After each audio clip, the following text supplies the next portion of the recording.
Então vamos lá, pessoal, vamos começar compartilhando aqui a tela da nossa aula de hoje. Boa tarde a todos.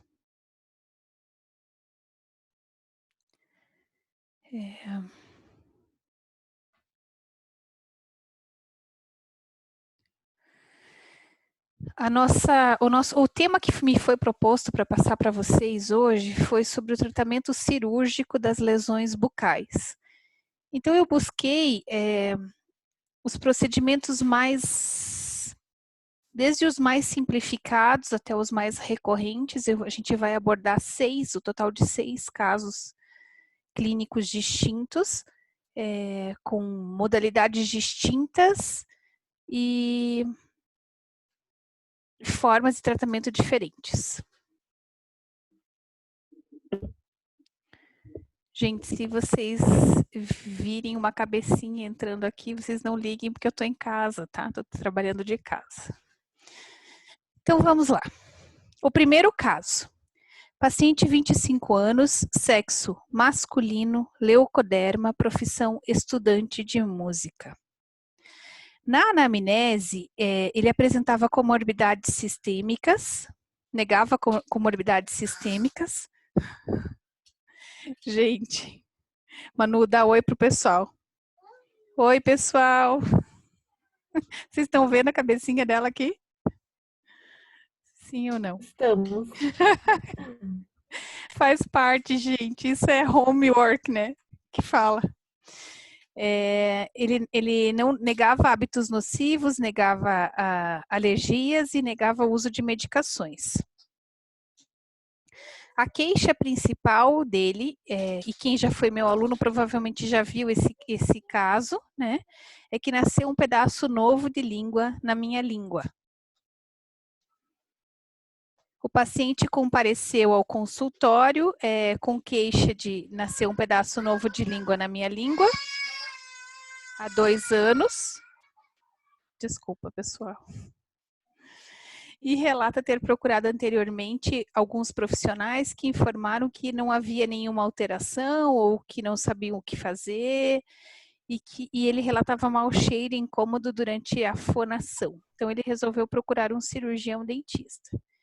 Esse moço ele procurou um colega nosso, né, um cirurgião bucomaxilo formado pela Universidade Positiva, e ele me ligou, esse menino, né, esse cirurgião.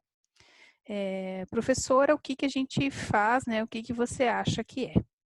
Tá? Então, se vocês forem olhar bem numa foto, uma vista de cima, né, do dorso da língua, a gente vê que tem uma diferença tecidual. Eu tenho alteração nas papilas desse paciente, né? Aqui é uma mucosa mais lisa. A língua do paciente, o ápice da língua seria nessa região, e todo esse tecido seria proliferativo, tá? Gente, se vocês quiserem que interrompa, vocês podem ir me perguntando, tá? Então, aqui a gente consegue ver numa vista lateral toda essa proliferação tecidual, ok? Mas a gente também percebe que tem algumas alterações nas papilas adjacentes. Uma outra vista, então uma massa de proliferação tecidual significativa, né, em tecido mole, tá? E se a gente for olhar pelo ventre da língua, a gente percebe algumas outras proliferações, tá? Além da proliferação principal. Então, tudo isso aqui é uma massa de proliferação.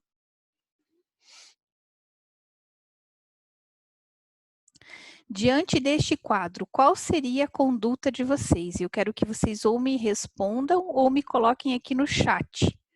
Agora. Eu acho que seria uma biópsia. Que tipo? Incisional. Tá. E por que uma biópsia incisional? Porque ela não é uma lesão vascular e não sei, na verdade, se ela poderia ser cancerígena, né? E por que você acha que não tem componente vascular? Eu vou voltar um pouquinho a foto, tá? Uhum. Vocês acham que não pode não ter aqui componente vascular? Como um hemangioma, não. Não, como hemangioma Mas, definitivamente não é, porque nem tem alteração de cor. Se vocês forem ver, a coloração ela é semelhante à mucosa adjacente, né? Então, sim. eu vou dar uma dica para vocês, pessoal. Todo esse crescimento proliferativo, tá? Ainda que seja um crescimento tumoral, né? Mesmo que seja um tumor benigno, né? Ou algum outro tipo de patologia, mas todo crescimento é considerado tumor, ok? Uhum. Tem componente vascular, Tá bom. tá? Então vai ter proliferação. Vocês estão escutando o barulhinho do WhatsApp aí? Ou só Não. eu ouço? Ótimo, então só para eu saber, tá? Então toda a proliferação tecidual em mucosa, gengiva, em todo tipo de órgão, sempre tem angiogênese, que a gente fala, que é neoformação vascular, sempre, tá? Então aqui vai ter um componente inflamatório. Então, uma biópsia incisional é perfeito, né? Ótimo. A gente precisa saber do que se trata esse caso, né? Essa lesão. Muito bem. Uma biópsia incisional, então, defina a biópsia incisional. Pergunta 2. Respondam, pessoal. Sempre que tiver o quezinho 2, são respostas. Eu gostaria que vocês se manifestassem, tá? E se manifestassem no áudio, no chat. Gente, tudo bem, vai ter barulho, ok? Tá todo mundo sabendo que vai ter barulho de cachorro, não tem problema de criança, né? Somos todos compreensivos em relação a isso, mas eu quero que vocês participem para a aula ficar um pouquinho mais dinâmica, tá, pessoal? Parte da lesão é removida? Isso que eu ia falar. O que é? Uma parte só da lesão é removida. Uma parte da lesão removida, tá. E quando que a gente coloca em critério de biópsia incisional? O que é um critério para biópsia incisional? O tamanho da lesão e a região onde ela tá? Perfeito, Débora. O tamanho da lesão, exatamente. Qual que seria o tamanho limítrofe para a gente dizer, eu vou fazer uma biópsia incisional ou uma biópsia excisional? 1 centímetro. Não lembro muito bem isso.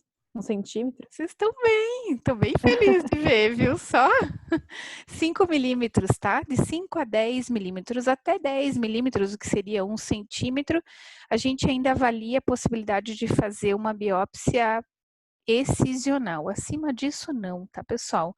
Ainda mais uma lesão proliferativa desse tamanho, a gente nem sabe o que é isso, né? Ele não tem um diagnóstico muito fechado ainda sobre o quadro, mas pelo histológico, eu até conversei com a patologista, para mim é HPV mesmo, né? Esse caso aí, já estou adiantando para vocês, né? Que é uma doença sexualmente transmissível. Quem foi meu aluno já sabe, eu já mostrei esse caso em aula, né? Mas é um caso bem interessante e é uma forma de tecido mole, de abordagem, então acho que sempre vale a pena a gente relembrar, né? Então, tamanhos de 5 a 10 milímetros, biópsia incisional, né? Sempre avaliando a região anatômica que a lesão se encontra, o aspecto que se encontra, né? Se tem aspecto de ser uma lesão mais agressiva ou não. Esse paciente, ele relata um crescimento lento dessa lesão, né? Pela história ali que vocês puderam acompanhar. Então, parece que estava 5 anos já crescendo. Então, assim, não é uma lesão maligna, né? Uma lesão benigna de crescimento lento, certo? Então, esse é o aspecto pós-biópsia incisional, né? Foi removido só um fragmento e mandado para anatomopatológico. Mesmo assim, o fragmento removido já tem quase 10 milímetros, né? Já é grande o suficiente. Após o procedimento cirúrgico, devemos encaminhar a peça anatômica para o exame histopatológico. Vocês lembram o que é isso, pessoal? Eu lembro que a gente fez um trabalho sobre, né? Isto. E o que vocês fizeram no trabalho lá? Todos A aqui gente do grupo foram colocou meus uma alunos já, né? Eu acho que não. Não, prof, eu fiz com o Alan o estômago. Tá bom, muito bem, ótimo. Para você vai ser novidade a aula inteira, maravilha. Para os outros que já viram, vão rever alguns casos, mas a gente vai abordar de um jeitinho um pouquinho diferente, mais dinâmico, porque é um curso já de pós-graduação que vocês estão fazendo, né? Tá, então o que é o procedimento de exame? Como que a gente faz isso? Vamos lá, uma das minhas alunas que fizeram o trabalho e que lembram.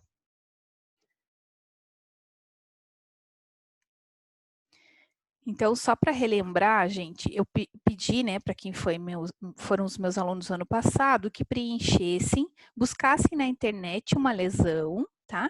E preenchessem um formulário de anátomo patológico, ou uma lesão de consultório que trabalhe, enfim, e aí vieram trabalhos muito bonitos, casos reais mesmo, né? Alguns feitos com muito esmero, outros não tanto, mas enfim. Então, o que é o histopatológico? A ficha, né, para o exame. Você coleta a peça do paciente e você precisa mandar para preparar essa peça para poder enxergar ela no microscópio, certo? Então, essa peça, ela vai ser embutida em parafina, né, parafina mesmo que vocês conhecem, a gente corta num micrótomo. O micrótomo, ele fatia esse bloco, né, de parafina com a peça dentro, em fatias muito fininhas, de 1 micrômetro, tá? E a partir dessas fatias é preparada uma lâmina, tá? Então é colada uma fatia dessa e fixada numa lâmina de vidro. E essa lâmina, ela é levada ao microscópio para a gente poder entender um pouquinho o comportamento dessa lesão, se ela é mais infiltrativa ou menos infiltrativa, que tipo de célula que tem ali dentro, né? Mas a gente parte do princípio que o patologista é o quê? É um médico, né, que está fora do nosso ambiente, que não viu o nosso paciente, ele não viu nenhum exame do nosso paciente, tá? E que ele precisa de ajuda para estabelecer um diagnóstico. Então, o que a gente precisa? Passar todas as informações possíveis para o patologista para afunilar esse diagnóstico. Gente, não é incomum e a gente acaba tendo laços de afinidade, e é óbvio que eu tenho a minha patologista de escolha, né? E a gente se fala muito, né? Que é a doutora Lúcia Noronha, a gente se fala, ela tem dúvida, ela me liga, dúvida do caso mesmo. Ou eu ligo para ela, ou eu mando uma mensagem, Lúcia, estou te encaminhando uma peça, assim, assim, assado. Mando um áudio para complementar esse pedido de exame histopatológico. Então, nesse pedido de exame tem a idade do paciente. Por quê, professora? Lembra que tem patologias que são mais prevalentes em uma determinada faixa etária. Tem o sexo do paciente, porque também tem um grupo de patologias que são mais prevalentes no sexo masculino ou no sexo feminino. Tem hábitos nocivos, porque podem dar um direcionamento, por exemplo, um carcinoma, né? O paciente é etilista e tabagista. Então, ele já vai me levar para um diagnóstico muito provável de carcinoma. E essas informações eu não vou omitir do patologista, eu vou omitir para ver se ele é bom mesmo. Não, gente, né? A gente vai passar o máximo possível da historinha do paciente que seja relevante para fechar o diagnóstico daquela patologia. Tá? Então, qual é a característica? Qual é a cor da lesão? Lesão em tecido mole, lesão em tecido ósseo, se é ósseo, qual é o aspecto radiográfico da lesão, né? Lesões em tecido ósseo, a gente sempre pede tomografia, então qual que é o aspecto? Tem expansão de cortical, não tem? Lesão de tecido mole como essa, né? Uma lesão proliferativa, pediculada, é céssio, né? Lembra de pedículo? Ela tem pé inserida, né? E céssio, ela é móvel, certo? Qual é o tamanho dessa lesão, né? Comparada à estrutura adjacente. A gente sempre compara a lesão com a estrutura adjacente. Então, lembra que eu mostrei para vocês ali. Vamos voltar, tá? Então, essa lesão aqui tem... Vamos descrever aqui para mim, pessoal. Qual é a coloração da lesão? A mesma cor da mucosa ali da língua. Perfeito. Então, é semelhante à mucosa adjacente, né? É muito próximo o tom, certo? Qual que é a característica de superfície, de textura dela? Ela é lisa? Ela é verrucosa? Como é que é? Ela é lisa. A mucosa de revestimento é lisa, mas ela forma grumos, né?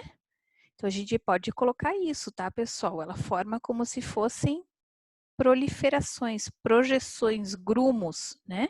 Mas é de aspecto liso, certo? que mais que a gente pode enxergar aqui? Qual que é o tamanho aproximado dessa lesão? Lembra, gente, que o tamanho é sempre medido no maior diâmetro, tá? Então, o maior diâmetro não seria esse, a altura, seria a largura. Então, a gente vai medir no maior diâmetro. Quanto que tem a largura de uma língua, via de regra? Uns 3 centímetros, talvez? 4, né? 1, 2, 3, 4. Então, assim, essa lesão, com toda certeza, ela tem próximo de uns 3 centímetros, 30 milímetros, né? De comprimento no maior diâmetro, certo?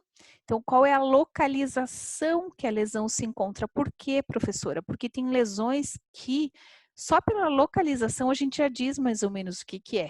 Entenderam? Então, a gente precisa passar todos esses dados para o patologista, né?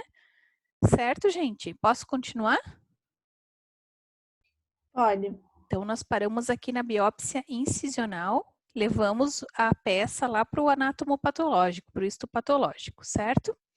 Pergunta 3. Sobre a descrição da lesão, relate. Qual é o tipo de biópsia que foi feito? A incisional. Incisional. Que tipo de inserção que tem essa lesão? Ela é pediculada? Ali é mais difícil de a gente enxergar, mas sim, ela tem um pé, tá? Ela tem um pedículo, ok? Forma. É de grumos. Isso, forma proliferativa, né, de grumos. Tamanho aproximado. Lembra que nós conversamos agora? 3,5. Isso, muito bem. Próximo, aproximadamente, né, 3 centímetros. Dá até para colocar uma régua esterilizada em cima da lesão para a gente entender o tamanho, né? Coloração a gente já conversou, semelhante à mucosa adjacente. E vocês acham que tem algum conteúdo dentro dessa lesão? Sim ou não? Eu acho que não. Eu Ótimo. acho que sim. Vocês acham? Quem acha que tem? Eu acho. Camila. Ótimo, Camila. O que que você acha que pode ter aí dentro? Ai, conteúdo sanguíneo, não sei. Pode ter. A gente não sabe, né? E qual que é a maneira de a gente descobrir se tem conteúdo aí dentro ou não? Fazendo uma aspiração. Isto, perfeito, tá? Perfeito. Eu sempre procuro fazer uma biópsia aspirativa, independente do que seja. Ainda mais uma lesão dessa que a gente não sabe qual que é o componente. E não fui eu que fiz as cirurgias desse caso, tá? Esse caso ele não é meu, né? Lembra que eu falei para vocês, é de um aluno meu e eu tenho acompanhado só. A gente coloca uma seringa, tá? Com um pouquinho de pressão negativa, ou seja, deixa um pouquinho de ar dentro do êmbolo. Você vai injetar o ar dentro da lesão, porque daí fica mais fácil de voltar o conteúdo. Pode ter conteúdo sanguíneo, sim, se ela tiver uma origem vascular importante, né? Mas em lesões de tecido mole, né, com essa carinha, é menos provável que ela seja vazia e contendo líquido no interior, tá? Normalmente essas lesões de tecido mole, elas são proliferativas, mas são densas, tem algum tipo de massa dentro dela. Tem sangue também, né? Tem componente vascular, como eu expliquei para vocês já, mas não é a característica. Se você fizer uma biópsia aspirativa, não vai sair nada, no máximo assim, um pouquinho, mas é muito, não vai vir no êmbolo teu, não vai conseguir trazer nenhum tipo de conteúdo líquido, certo? Então, assim, nesse caso, não tem nenhum líquido no interior, mas poderia ter sim, tá? Qual a hipótese diagnóstica para o caso? Lesão proliferativa. O que vocês acham que poderia ser? Papiloma? O HPV é uma opção que eu já passei para vocês, sim, né? É viral, eles vão falar que são múltiplas lesões papilomatosas, enfim, não vai vir o diagnóstico de HPV, né? Porque você não vai ver o vírus ali, ok? Na massa, né? Lembra que o vírus, ele morre em contato com oxigênio, tirando esse coronavírus aí que fica sei lá quanto tempo no ar, né? Mas o vírus do HPV, ele é bem mais frágil. Então, a gente vai ver a consistência tecidual, né? Do que é, e pela consistência tecidual, a gente vai fechar um diagnóstico de uma lesão mais agressiva localmente, por exemplo, um carcinoma, né? Um adenoma, enfim, alguma lesão mais agressiva, ou de uma lesão proliferativa como o HPV mesmo, certo? Ô, prof, eu tenho uma dúvida. Diga. O vírus ali do HPV, ele ficaria ali naquele caso só no ápice da língua ou ele se distribuiria para o corpo? Ele está na corrente circulatória do paciente, sim. Mas é assim, né? Ele fica por um tempo, daí o paciente entra na fase cronificada, ok? E aí ele pode ter a manifestação ou não, né? Então, provavelmente nesse paciente ele teve a inoculação direta ali na língua, tá? Uhum. E assim, o mais grave de tudo isso é que o HPV, ele é uma lesão pré-cancerizável, tá, pessoal? Então, hoje tem estudos já mostrando a prevalência do HPV com o carcinoma de orofaringe. Então, assim, a gente se preocupava muito antes com o HPV em colo de útero, né? Sim. Mas tem outras modalidades de sexo, tá? Que é o sexo oral. E então existe a inoculação direta do vírus na língua, na cavidade bucal, e tem uma forte prevalência dos pacientes de HPV com uma associação, né? Do HPV com o carcinoma de orofaringe, certo? Certo, prof. Obrigada. Imagina que é isso. Então, a espécime de tecido mole obtido de uma biópsia incisional em ápice de língua, né?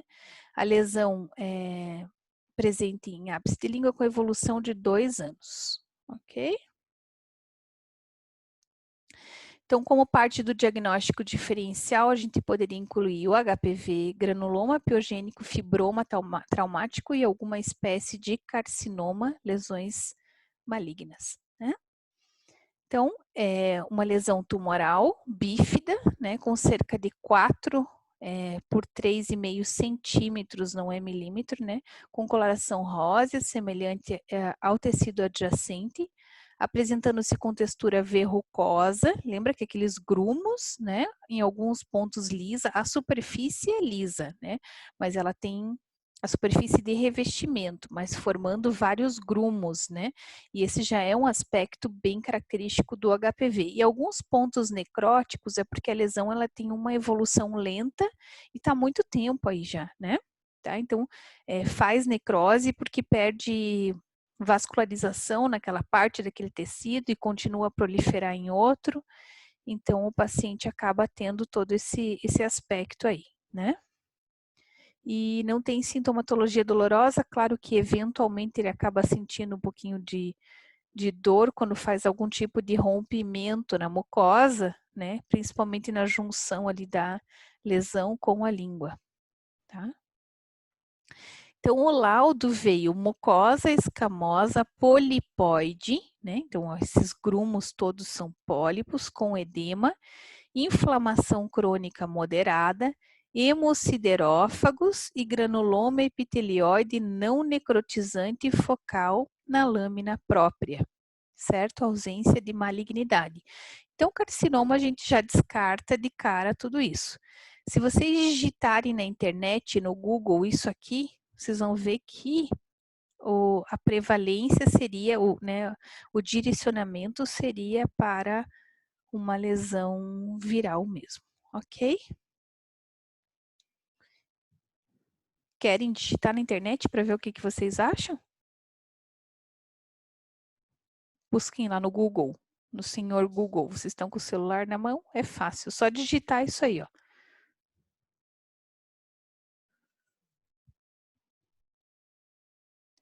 Mucosa escamosa polipoide. Quem está digitando?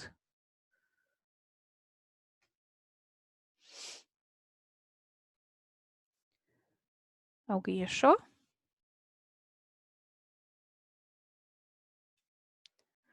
Sim ou não? Não? Sim? Eu achei, prof, mas eles falam que é mais pro esôfago isso? Pois é.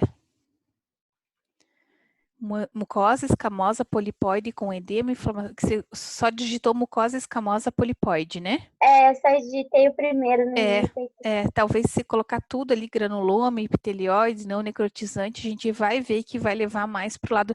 Podem tirar uma foto desse laudo aí, depois vocês procuram com calma, tá? Se vocês quiserem me mandar no WhatsApp lá para ver o que vocês acharam, né? Isso faz parte do diagnóstico diferencial, tá, gente? Ele não está com o diagnóstico de todo fechado ainda, esse paciente. Ele está em acompanhamento.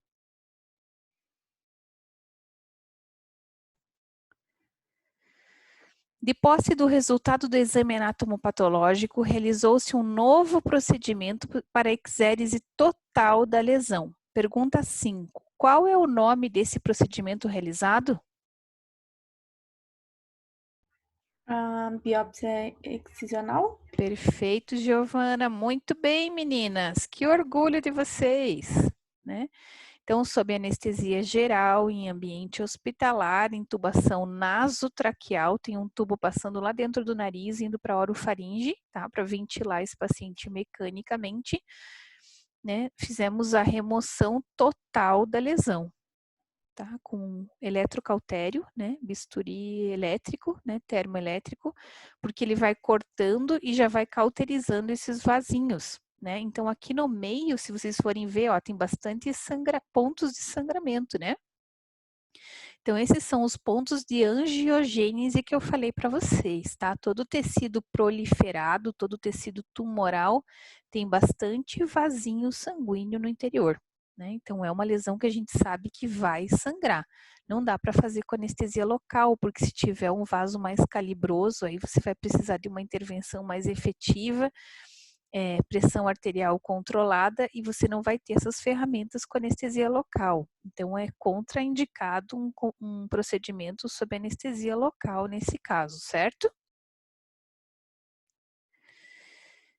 Aqui é parte da remoção, né? E claro, o caso não é meu, como eu expliquei para vocês, eu teria sido menos conservadora, teria removido um pouco mais essas papilas, né? Porque eu acho que esse caso vai recidivar, tá? A gente está acompanhando aí, mas eu acho que vai voltar essa proliferação. Claro que a gente não vai deixar crescer tanto quanto está essa lesão aqui, né? A gente vai acabar tendo que reintervir nesse paciente, certo? Teria feito um acabamento um pouquinho maior, porque se vocês forem ver, a mucosa lingual dele está toda alterada, né? As papilas estão todas alteradas, ó. Então, a chance de ter alguma outra célula aqui, ela é bem significativa, certo? E essa é a peça removida, pena que não tem uma régua aqui, né, para a gente ver a dimensão real da peça. Não gosto de fotos com cabo de bisturi, acho que não te dão uma precisão, certo? Esse é um videozinho aqui, vamos ver se vai passar. Ai, gente, o que que tá acontecendo que não vai esses vídeos, povo? Não foi, tá? Mas era um videozinho do tamanho da peça, a gente rodando na pinça para vocês terem uma noção do tamanho da peça, ok? Então, assim, a hipótese mais provável para esse diagnóstico é de HPV, continua sendo de HPV, visto que não tem características de malignidade naquela lesão, tá? Mas esse paciente, ele continua em acompanhamento, tá? Então, ele tem acompanhamento com infectologista, porque a gente está partindo do princípio que é uma lesão sexualmente transmissível, tá? E provavelmente esse paciente ele foi encaminhado para fazer a vacina do HPV, tá? E aí fica um alerta para vocês também, pessoal. Façam a vacina, mesmo que vocês já não estejam na faixa etária mais, tá? Porque a gente, se fizer um estudo aí, e a gente está pensando consideravelmente nessa possibilidade de coletar a saliva de uma amostra na faixa etária dos alunos aí de vocês, a gente vai se assustar com a quantidade de vírus ativo, tá? Com a quantidade de pessoas que vão responder positivamente ao contato com o HPV, certo? Pessoal, esse foi o primeiro caso. Dúvidas? Ô, prof, eu tenho uma dúvida. Diga. Se esse paciente ele beijar alguém, essa pessoa vai estar contaminada? Boa pergunta. É que ali vai estar sendo exposta diretamente ao vírus, né, que está presente em toda a superfície, certo? É provável, tá? Bem provável, né? Porque nós temos nós temos uma quantidade significativa do patógeno circulante, né? Ele passa pela saliva ou é pelo sangue, assim? Passa pela saliva. Inclusive, esse paciente ele foi contaminado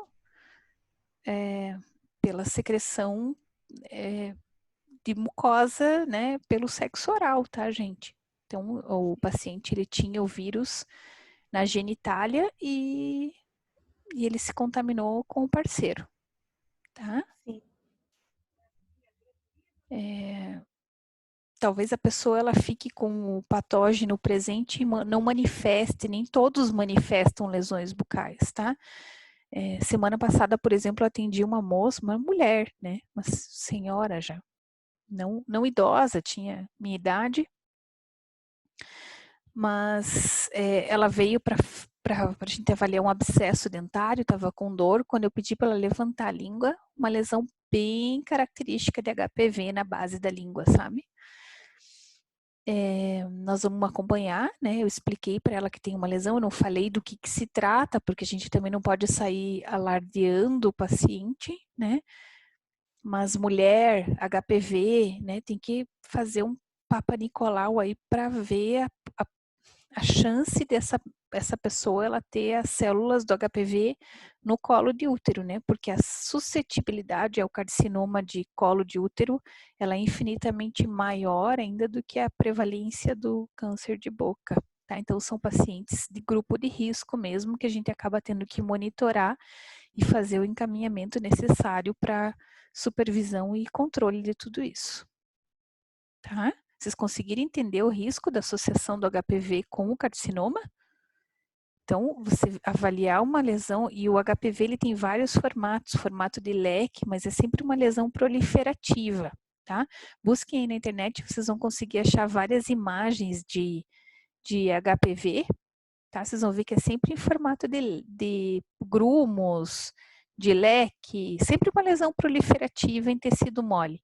Então, fiquem muito atentos, porque não é incomum, sabe? O que a gente precisa é fazer um exame clínico bem apurado, né?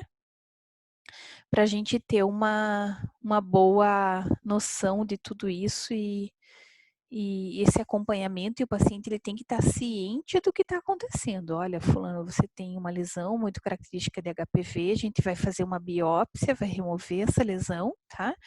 Se for confirmado, você precisa procurar um infectologista que vai te dar um direcionamento, né, e um acompanhamento, e precisa de acompanhamento com o ginecologista constante, né? Então, o paciente ele tem que fazer esse Papa Nicolau obrigatoriamente todos os anos, porque é um paciente com maior suscetibilidade ao carcinoma de colo de útero, tá? Tá bom, prof. Vamos para o caso 2, então? Paciente 38 anos, sexo masculino, leucoderma. Negava comorbidades sistêmicas, uso de medicação ou alergias e negava hábitos nocivos. A queixa principal era disfagia e disfonia com evolução rápida de 5 dias. O que eu quero que vocês me descrevam? Disfagia e quero que vocês me descrevam disfonia. Vamos lá, meninas. Disfagia é dificuldade em engolir e a disfonia para falar. Isso. Uhum. Disfagia, na verdade, é bem ligada à alimentação, tá? Não só a deglutição, mas a alimentação. O paciente já não estava conseguindo se alimentar e já não estava mais conseguindo falar direito. Ele compareceu ao consultório odontológico, queixando-se de um aumento de volume de tecido de assoalho de boca há 4 dias. Lembra quando aquela outra lesão era 2 anos? Essa lesão agora é de 4 dias em assoalho de boca, prestem atenção na localização, tá? Relata ainda que tem aumentado de tamanho.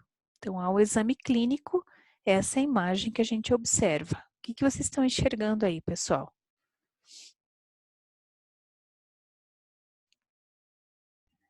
Parece ser um cálculo, alguma coisa mais dura embaixo ali, né?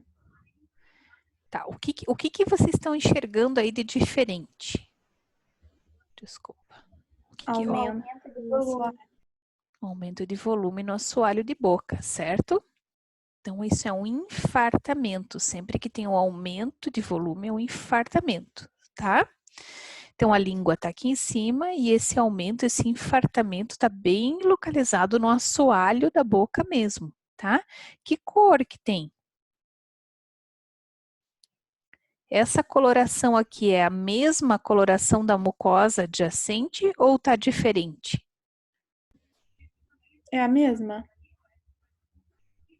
Reparem Tem bem. umas áreas mais escuras no meio, né? Isso mesmo. Isso aqui é a coloração normal, rosada, um rosa pálido, tá? E deem uma olhada bem aqui, ó. Isso aqui não é o mesmo tom da mucosa adjacente. Aqui é mais escurecido, mais azulado, acinzentado, concordam? Sim. Reparem bem. Tá? Então, parece um balão que aumentou de tamanho. Vocês não têm essa sensação? Vocês conseguem enxergar isso? Quando a gente toca, é uma lesão bem flutuante ao toque, tá? Você aperta, ela comprime e volta para o lugar. Então, ela tem uma consistência mole, amolecida, certo? Vocês estão vendo os vasos? Isso aqui é angiogênese ou é tecido normal? O que vocês acham? Angiogênese é neoformação vascular. Vocês acham que esses vasinhos aqui são característicos do assoalho de boca ou eles se proliferaram na região? Proliferaram. O assoalho tem bastante vascularização, né? Bingo, Giovana! Era essa a resposta que eu queria ouvir. Você viu como a gente é legal pensar junto? O assoalho bucal é bem vascularizado, tá? E aumentou de tamanho, então esticou. Fica mais evidente os vasos do assoalho. Lembra que para formar um vaso, né? Ele precisa de um tempo considerável. Então, quando eu falo de uma lesão de crescimento, de evolução lenta, de 2, 3 meses, 1 ano, eu posso ter angiogênese, que é essa neoformação, né? Agora, eu estou falando de uma lesão de 4 dias, 5 dias. Eu não tenho tempo hábil suficiente para ter formado o vaso aqui dentro, tá, pessoal? Então, isso são os vasos. Pode falar. Faz muito sentido ele demorar um pouco mais e, nesse caso, não dá tempo, né? Exatamente, né? Então, esses são os vasos do assoalho da boca do paciente que estão em evidência, porque a mucosa ela está expandida, ela está dilatada, né? Vocês acham que tem conteúdo aí dentro ou não? Sim. O que vocês acham que tem aí dentro? Eu acho que é a saliva, porque embaixo tem as glândulas, né? Perfeito, Giovana, que orgulho de você, menina. Olha, minhas aulas valeram a pena no passado, tá? Então, descreva a lesão quanto à sua inserção, coloração e conteúdo provável. Vocês acabaram de fazer isso, né? Diante da imagem e frente à localização da lesão, qual a hipótese diagnóstica mais provável?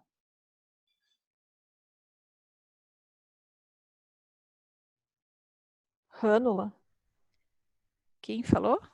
Débora. Muito bem, Débora. Adoro essas japonesas. Sim, rânula. Nesta etapa do tratamento, qual deveria ser a conduta do profissional?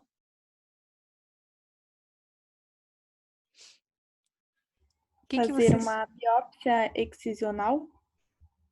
Lembra que assoalho de boca é bem vascularizado. Cuidado com o procedimento em consultório, tá?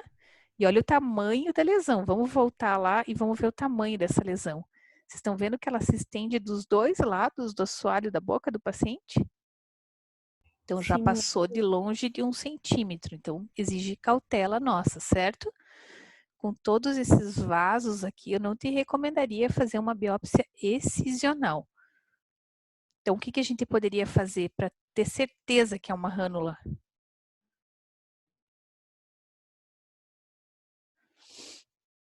Uma biópsia aspirativa?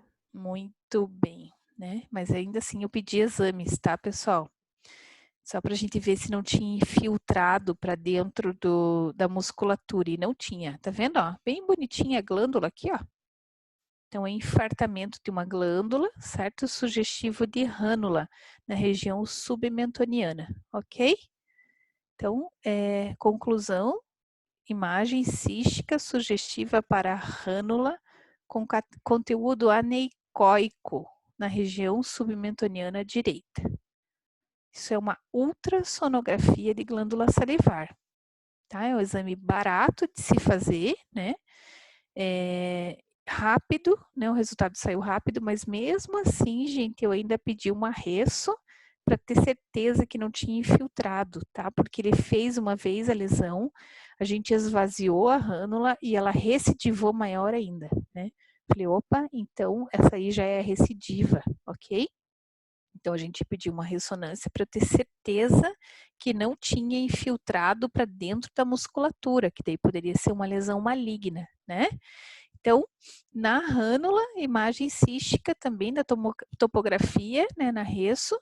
E se eu falar para vocês que a imagem ela é muito mais visível na ultrassonografia do que na resso, vocês concordam comigo?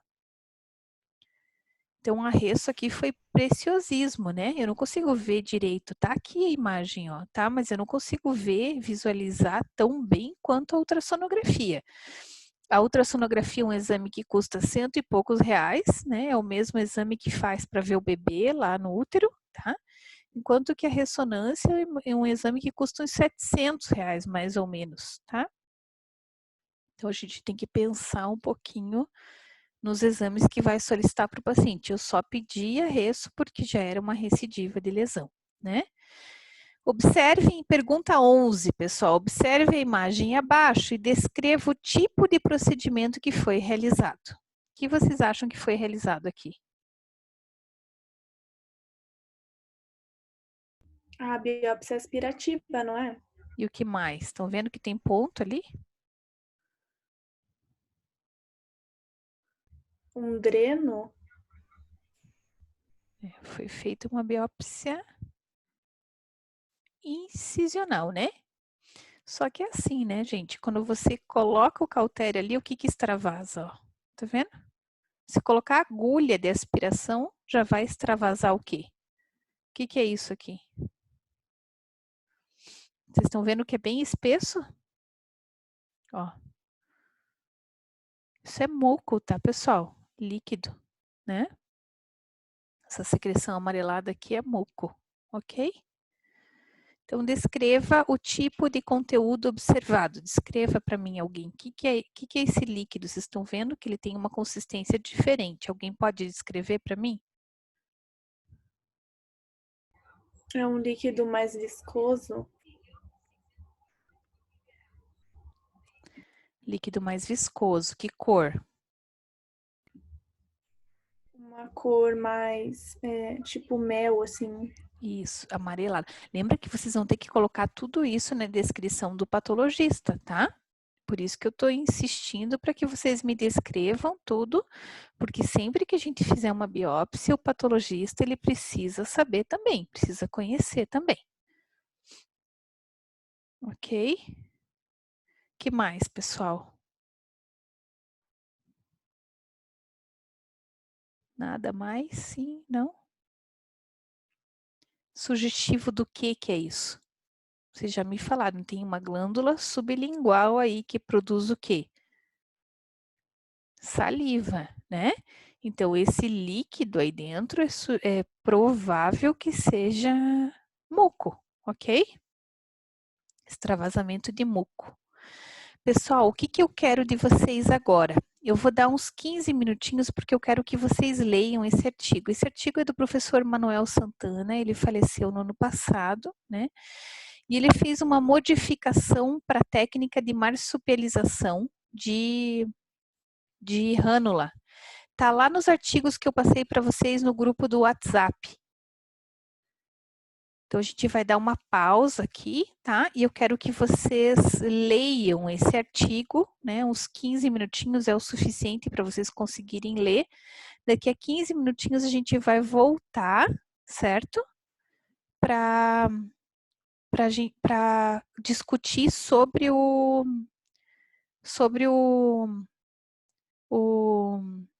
artigo, ok?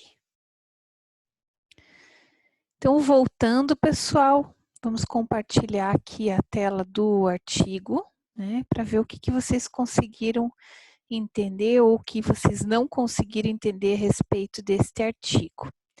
Então, vamos lá. Quem pode ir começando a me ajudar?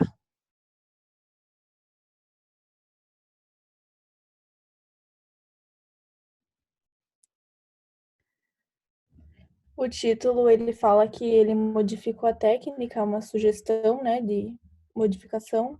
Isso. Pela micromarsupialização, né? Então, ele está propondo aqui um novo método, né? Através de uma sequência de 7 casos de micromarsupialização de rânula, né? Com o objetivo de facilitar, então, a escolha para cada tipo de lesão, certo, gente? Então, aqui, o que eles fizeram? Né? Essa era uma lesão, uma rânula unilateral, né? À direita, em ventre lingual, né? Então, eles fizeram a exposição aqui numa punção única, né? Com a sutura em volta, certo, gente? Isso? Certo. O que mais que vocês podem falar aqui para mim?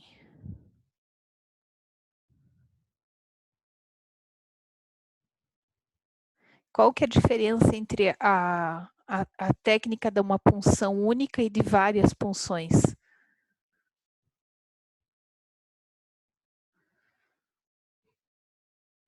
Na modificada, ele fez diversas suturas.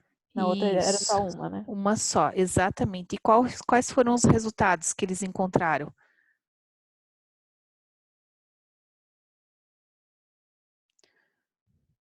Então, que a técnica com micromarsupializações, mais de uma sutura, né? Apresentou bons resultados com baixa recidiva no período de controle de 7 e 30 dias, certo, pessoal? Certo. Maravilha, ótimo. Ô, prof, o convencional seria, então, a biópsia aspirativa, né? Na verdade, você vai aspirar, lesões pequenas você aspira, mas o que é o problema de uma rânula? Foi ótima a tua pergunta. O que é uma rânula, gente? É o infartamento de uma glândula, né, sublingual, ok? Lembra que quando eu falei o que é o infartamento? Faz uma obstrução do ducto, ele continua produzindo saliva, a glândula continua produzindo saliva e não tem como drenar essa saliva produzida. Então, vai aumentando aquela glândula, ela vai aumentando de tamanho, né, e vai infartando, vai crescendo, certo? Como é assoalho de boca, que é uma região muito vascularizada, tem bastante vaso, né? E tem estruturas importantes, tem artéria lingual, eu não consigo fazer uma ressecção igual a mucocele, não consigo tirar aquela glândula infartada, ela é muito grande, certo? Então, o que eu tenho que fazer? Eu tenho que destruir essa glândula, tá? E fazer ela se desintegrar, né? Então, de que maneira que a gente faz isso? Ele faz a ruptura da glândula e faz uma sutura contínua em volta para que essa glândula não volte a fechar. Como se a sutura, ela funciona como se fosse um dreno, faz uma coroa em volta daquilo que você abriu, tá? Eu vou mostrar aqui, aparece bem na minha técnica para vocês entenderem o que é certinho. E deixa o fio ali por um período de tempo irritando mesmo, né, fazendo esse processo inflamatório para que não volte a fechar, não volte a se formar e se regenerar aquela parte que você rompeu da glândula, porque senão ela recidiva. Vocês conseguem entender isso? Sim, e a mucocele, ela não recidiva, né? Não, porque eu consigo tirar a glândula inteira. Até recidiva, porque pode ter um infartamento de outras glândulas, tá? Mas o que a gente recomenda? Quando tira a mucocele, que tire outras. Tem um outro caso que eu vou mostrar para vocês de mucocele, porque são lesões bem comuns, né? Por isso que eu tô trazendo casos bem comuns para vocês. Então, vamos voltar na apresentação aqui, certo, pessoal? Então, a gente parou aqui no artigo, né, do professor Manuel Santana, e agora aqui é a técnica cirúrgica que eu vou mostrar para vocês. Lembram que a nossa rânula, ela era bilateral, ela cometia os dois lados do assoalho da boca, certo? Então, o que a gente faz? A glândula, ela está toda nessa região, ela continua lá embaixo também, eu não vou remover essa glândula, eu não tenho como remover a glândula inteira. Então, o que eu vou fazer? Eu vou entrar dentro da glândula infartada, vou abrir bem com uma pinça Kelly, tá? Para deixar essa luz bem grandona mesmo, bem permeável. Aqui vai drenar todo o líquido no interior, todo esse líquido mucoso, bem viscoso, né? Então, ele vai sair todo pela luz aqui que eu criei, pela incisão, certo? Só que se eu deixar sem suturar, sem nada, ela vai o quê? Ela corre o risco de fechar de novo, concordam comigo?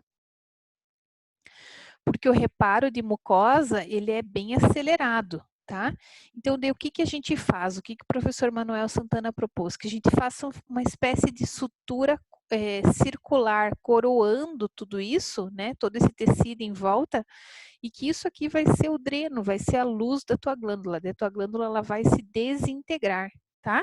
Então, eu fiz isso de um lado, e do outro lado, foi uma técnica meio híbrida, né? Vocês estão vendo, isso aqui é glândula lá por dentro, mas eu não tenho como remover toda essa minha glândula. Então, a gente acaba incisando, descolando tudo. Eu passei uma pinça Kelly, comuniquei os dois lados, né? Para ter certeza que estava toda esvaziada essa rânula, né? Tudo com eletrocautério. Vai doer, pessoal? Vocês acham que isso aqui dói ou não dói no pós-operatório? Muito. Quem já teve afta na boca? Eu já. Doeu ou não doeu? Muito. 7 dias é para morrer, né? Então, assim, é o que você fala para o teu paciente. 7 dias é para morrer, tá? Você vai me xingar, vai doer muito, mas é a solução.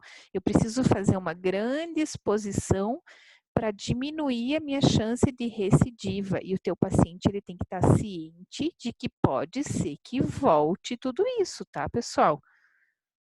Que recidiva. Então, olha lá, a gente fez uma exposição bem grande, né? E eu fiz com sutura absorvível mesmo, eu não fiz com nylon, tá? Porque o nylon, ele é muito irritante, né? E no hospital eu não vou usar seda aqui. Ali ele propôs usar seda. O nylon é muito duro, não dá para usar em assoalho de boca. Eu fiz com o Vicryl mesmo, tá? Então, o Vicryl, ele se sustenta por uns 7 dias e o paciente teve uma resolução efetiva do caso dele, ele não teve mais recidiva desse caso, tá? Então, vocês estão vendo que está todo coroado, aqui tem ponto com Vicryl toda a volta, né? Para expor, ó, aqui dá para ver mais alguns pedacinhos da sutura. Aqui a gente consegue ver o nozinho também, tá? Então, tudo isso aqui foi suturado em volta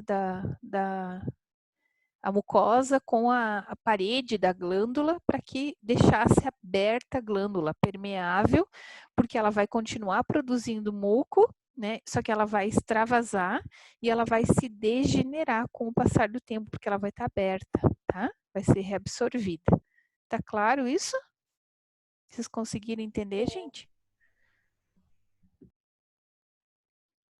Sim? Sim, aham. Então, tá bom. Então, vamos lá, pessoal. Então, aqui está toda a sutura. Vamos passar para o próximo caso. Posso passar ou vocês têm alguma dúvida a respeito de rânulas? Então, quando fala de lesão em assoalho de boca, né, aumento de volume, tumefação em assoalho de boca, é muito característico de rânula, tá? Pode ser outra coisa? Pode ser, mas vai ser alguma patologia de glândula salivar. Aí você precisa saber do tempo de evolução. rápida, 3, 4, 5 dias é rânula, tá, gente? Agora 1 mês, 40 dias, aí a gente já tem um sangrante, bordos irregulares, já tem mais uma característica de uma lesão mais agressiva localmente, né? Então, a gente já pensa mais num carcinoma, mas lesões assim, tumefações de evolução rápida, assoalho de boca, rânula, certo? Prof, também tem aquele, acho que é cialolito, o nome do cálculo. Cialolito, gente, é cálculo, né? É litíase, tá? Então, é outra situação. Pode acontecer também, tá? Pode, sim. Só que o enrijecimento, a tumefação do cialolito, ela é um pouquinho mais consistente, né? E não vai fazer essa tumefação com muco no interior. Isso é característico de rânula, tá? O cialolito, ele faz uma fibrose em torno da pedra do cálculo, porque o organismo está tentando o quê? Expulsar esse cálculo, tá? Então, vai fazer disfagia, vai fazer disfonia, vai aumentar o volume, mas a mucosa, ela vai ser semelhante à mucosa adjacente, talvez um pouquinho mais avermelhada, por conta do processo inflamatório da presença de um corpo estranho, porque o cálculo, né, ele não deveria estar ali, ele está numa situação que ele não deveria estar numa posição, então ele acaba sendo reconhecido pelo corpo como um corpo estranho, né? O nosso organismo, ele tenta eliminar a presença daquela litíase, certo? Então, via de regra, a gente observa uma superficialização dessa litíase, ok? Certo, prof. Ficou claro isso para vocês? Prof, eu Sim. tenho uma dúvida só. Sim. A diferença de marsupialização para micro. Não entendi muito bem. Micromarsupialização, ele vai fazer vários pontos de drenagem, tá? Ele faz Isso várias que muda só? incisões. Isso, aham. A quantidade de pontos? Quantidade de ponto, enquanto que a marsupialização é uma só. A marsupialização para a rânula é assim, tá? Ah, Vocês tá, vão ver entendi. depois uma marsupialização para descompressão cística, que é um pouquinho diferente, porque daí é uma lesão óssea. Vocês estão vendo aqui uma marsupialização de tecido mole. Certo? Ok? Ficou claro, Débora? Ficou assim, entendi. Então, vamos para o caso 3, pessoal. Paciente de 56 anos, sexo feminino, leucoderma do lar. Nega comorbidades sistêmicas, nega o uso de medicação, assim como alergias ou hábitos nocivos. A queixa principal é que ela ficou mordendo a bochecha e apareceu uma carne crescida, né? Então, é um vocabulário que a gente encontra com bastante frequência nos nossos pacientes da universidade, que na maioria das vezes são pacientes mais carentes, menos esclarecidos culturalmente, então eles têm assim, né, essas definições bem específicas. Ele compareceu ao ambulatório da bucomaxilo com a queixa de estar mordendo a bochecha, né, há alguns anos, lesão de crescimento rápido ou lento? Bem lento. Bem lento, exatamente. Então, é sugestivo de uma lesão benigna, né? Localmente pouco destrutiva, tá? Relata fazer uso de prótese total há 40 anos e que está incomodada, pois essa carne crescida atrapalha durante a alimentação e durante a fala, certo? Então, vamos descrever a lesão ali para mim, por gentileza? Quem consegue me ajudar? Luan, consegue me ajudar, Luan?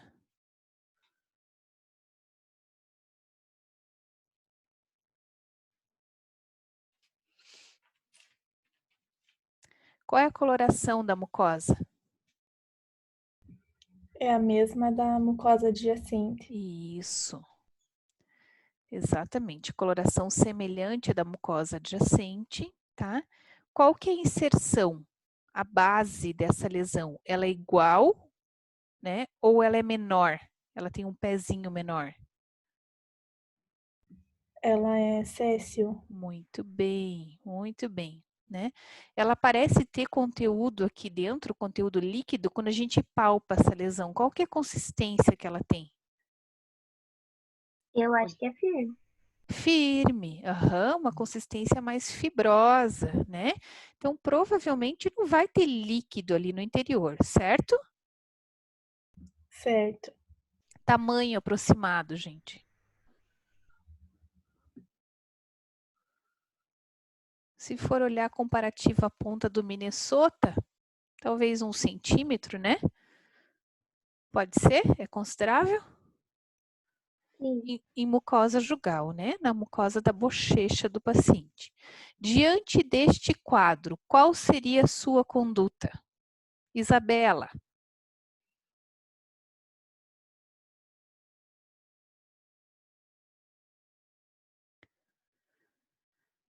O que vocês fariam, pessoal, nesse caso? Eu ficaria em dúvida entre fazer uma biópsia incisional ou excisional direto, né? Porque como tem um milímetro só, 1 centímetro já. Muito bem, Camila. Parabéns. É isso mesmo, tá? Veja, é uma lesão que tem toda a característica dele ser uma lesão benigna, né? Localmente pouco agressiva. Então, assim, a opção de tratamento nossa foi uma biópsia excisional, né? Remover toda de uma vez só. Então, a lesão ela foi pinçada, certo? E foi cauterizada, foi removida, né? Na sua integralidade, tá? Então, vocês conseguem ver aqui essa mudança de cor aqui que fica mais escurinho, isso aqui tudo é ação do eletrocautério, né? Lembrando que por mais aspecto benigno que ela tenha, de fibrose mesmo, né? Tecido fibrosado, proliferativa, fibrosada, pode ter o que aqui dentro mesmo, que a gente já conversou? Angiogênese, tá? Proliferação de vaso. Então, são lesões que sangram um pouquinho mais, tendem a sangrar um pouquinho mais. Por isso que a gente precisa pensar, e o uso do eletrocautério é muito bem-vindo na remoção dessas lesões, porque já vai cauterizando toda a superfície, ok? Então, aqui está sendo removida. E esse é o aspecto pós-remoção da lesão, tá? Esses pontinhos mais escurecidos são todos pela cauterização de alguns vasinhos que provavelmente deveriam estar sangrantes aqui, né? Que foram expostos, precisam ser cauterizados, precisa colabar a luz do vaso para parar de sangrar, certo? Sutura, aqui está a lesão, né? De novo a lâmina, né? Faltou uma réguazinha aqui, mas enfim, realmente a lesão é aproximadamente 1 centímetro no maior diâmetro, né? Sem né, grandes diferenciações daquilo que tinha sido programado. E o diagnóstico histopatológico, então o diagnóstico lá do microscópio, né? Foi de fibroma, certo? Fibroma, lesão fibrosa.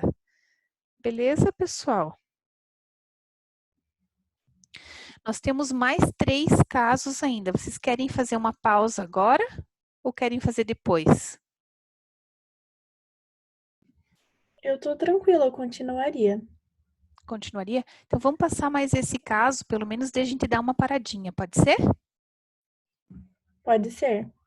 Então vamos lá. Paciente 21 anos, sexo masculino, leucoderma, profissão estudante, 21 aninhos, tá? Nega comorbidades, nega medicação, alergias ou hábitos nocivos. Lembra da idade do paciente. Apareceu uma bolinha no lábio inferior depois que eu mordi o lábio acidentalmente. Quem nunca, não é mesmo, pessoal? Quem nunca mordeu o lábio, tá? Histórico de evolução de 7 dias pós-trauma, pós-mordedura do lábio. Então, essa é o aspecto da lesão inicial, né? Então, alguém pode me ajudar a descrever essa lesão? Ela tem a mesma cor, cor semelhante à mucosa adjacente Isso, e parece ser pediculada. parece. Isso mesmo. O que mais? Ela deve ter em torno de 5 milímetros. Muito bem. Localização? No lábio inferior, na Ótimo. mucosa. Isso, mucosa de lábio inferior. É importante falar que o paciente usa aparelho ortodôntico, tá? Isso é importante mesmo. Ok? Tem já sinais de mordedura, ó, do aparelho no lábio, então é um paciente que se traumatiza com mais facilidade do que quem não teria o aparelho ortodôntico, né? Então, vocês já me descreveram a lesão. Muito bem, meninas. Qual a hipótese diagnóstica para essa lesão?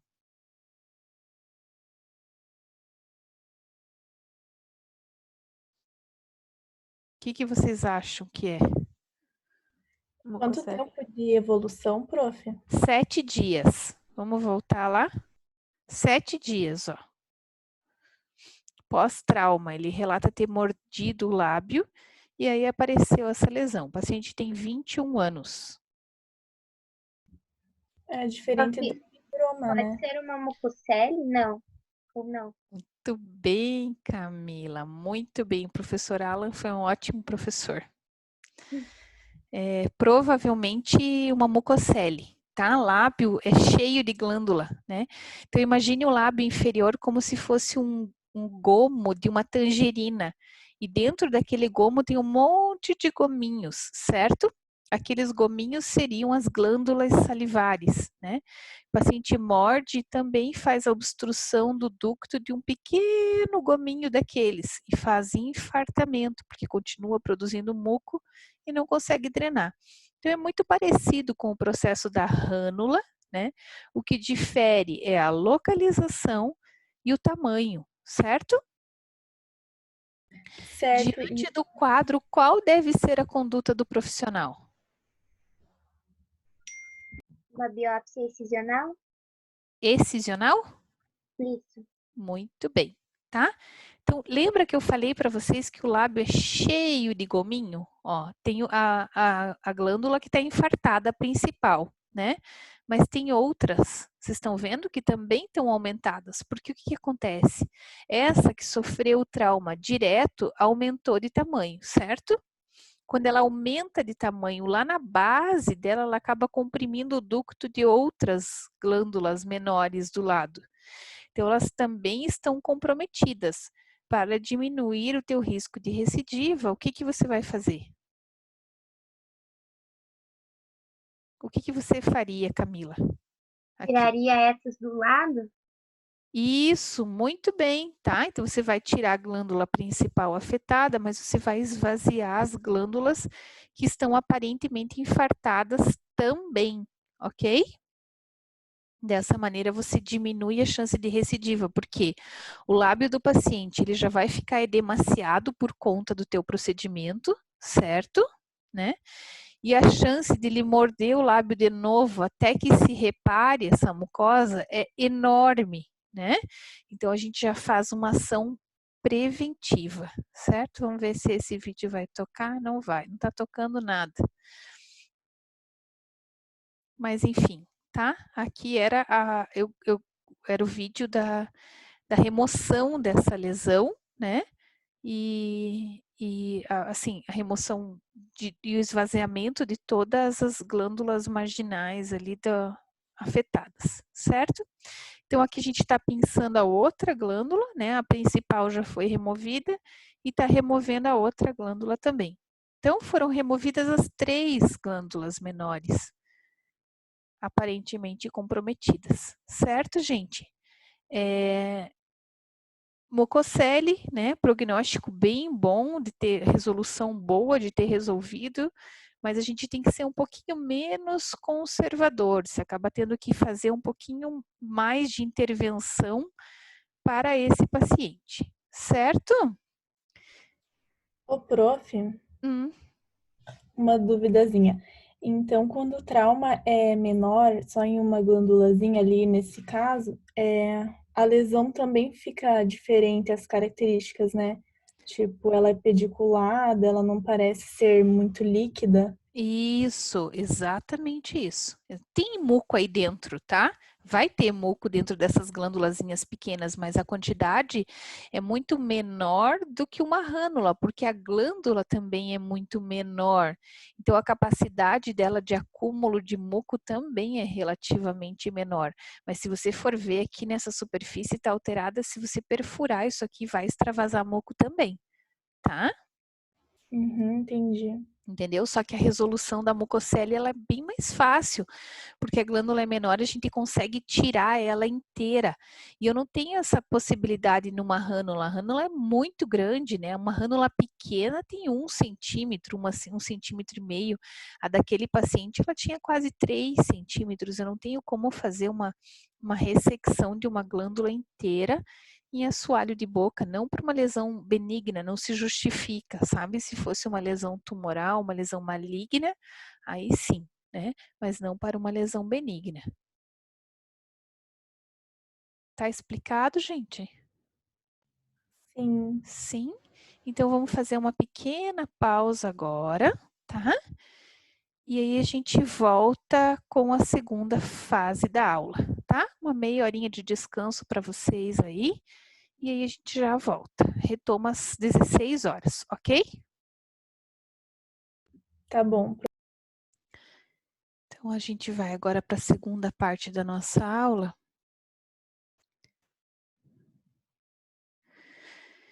É o caso de uma paciente de 27 anos que compareceu no consultório, leucoderma. A profissão dela era assistente de logística. Nega comorbidades. E ela compareceu relatando um aumento de volume em hemiface à esquerda. A princípio, ela falou que ela não tinha nenhum tipo de intervenção, nenhum tipo de alteração sistêmica, não fazia uso de nenhuma medicação, ok. Demos sequência ao atendimento dessa paciente, para vocês verem que o paciente, algumas vezes, ele omite algumas informações e a gente acaba tendo que ser um pouco mais persuasivo nesse atendimento. Ela relatou ter procurado a emergência do Hospital Cajuru, referindo uma dor contínua na hemifácie à esquerda. Suspeita de sinusite e um aumento de volume, não muito significativo, mas aparentemente um aumento de volume. Eles realizaram lá no hospital mesmo uma tomografia e essa paciente ela foi orientada no mesmo momento a procurar um cirurgião bucomaxilo para uma avaliação de uma lesão extensa em maxila. Então foi daí que ela foi encaminhada lá para o consultório. Né? Ela compareceu de posse dessa imagem que vocês já estão vendo, né? Esse é um dos cortes da imagem. E a gente observa então uma lesão intraóssea,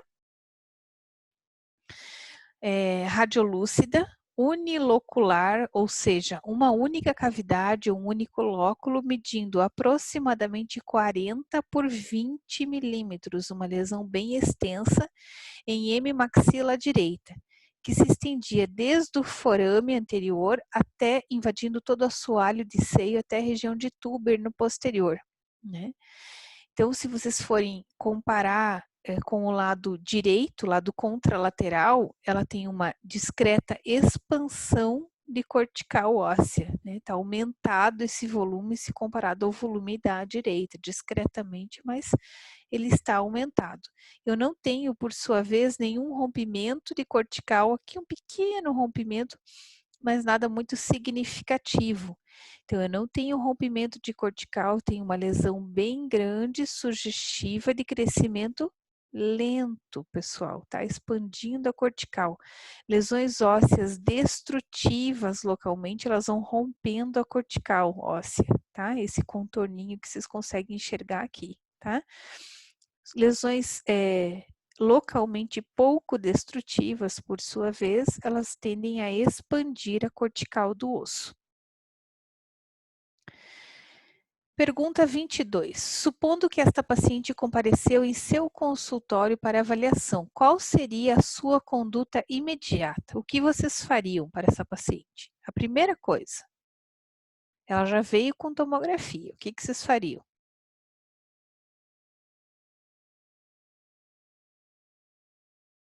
Tem alguém aí, pessoal? O exame clínico intraoral Sim. e extraoral. E o que mais, Giovana?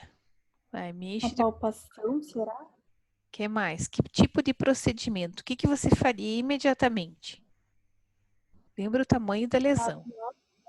Que Diminuir tipo? essa lesão, acho que era marsupialização, não era? Era. Mas assim, de imediato, o que a gente vai fazer? Então, uma biópsia Aspirativo. aspirativa. O que é isso que está aqui dentro da seringa? O que é amarelado desse jeito? Parece pus, né? Pus, perfeito. Tem um pouquinho de líquido citrino aqui, vocês estão vendo meio rosado, meio avermelhado, né? Mas é pus, tá? Então, essa lesão bem grande da paciente estava infectada e só por isso começou a doer e fez aquele aumento de volume e a paciente procurou uma emergência, tá? Porque senão essa lesão ia continuar crescendo mais um bom tempo ainda, certo? Então, a gente medicou, tem que entrar com antibiótico, a lesão estava infectada, né? A gente entrou com antibiótico, tá? E eu quero que vocês descrevam para mim agora as características de uma biópsia aspirativa. O que é uma biópsia aspirativa?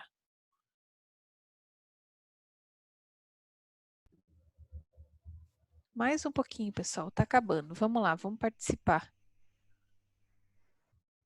Ela aspira o conteúdo para saber o que tem dentro. Isso. E o que pode ter dentro de uma lesão óssea, Giovana? O líquido citrino, O que mais? pus, sangue. Perfeito, maravilha, né? E dependendo do que a gente encontra lá dentro, vai dando direcionamentos da lesão. Como era pus, eu não consegui ter muita certeza pela biópsia aspirativa, porque acaba mascarando o diagnóstico, né? Então, não consegui enxergar aqueles cristais de colágeno, certo? Que são normalmente bem característicos de lesões ceratocísticas. Aqui já está o diagnóstico, tá? Era um ceratocisto de maxila. A gente fez uma biópsia incisional, mas tinha mais uma situação que chamava atenção. O que era essa incisão na pele da paciente? É lógico que a gente pergunta. Então, lembra quem foi meu aluno que eu falo para vocês que a nossa avaliação do paciente ela começa no momento que você bate o olho do teu paciente na sala de espera. O jeito que ele caminha, o jeito que ele se comunica, se tem cicatrizes, você tem que investigar a história do paciente, porque o paciente não conta. Então, essa cicatriz foi de uma intervenção cirúrgica com a dermatologista, paciente jovem, vocês estão vendo aqui, tá? E ela falou que ela já foi submetida a várias cirurgias para remoção de carcinomas basocelulares em pele, tá? Então, são carcinomas, são lesões agressivas, são tumores em pele, câncer de pele. Opa! Carcinomas basocelulares de repetição. Paciente jovem, não é trabalhadora rural, não se expõe ao sol com frequência. É normal, gente?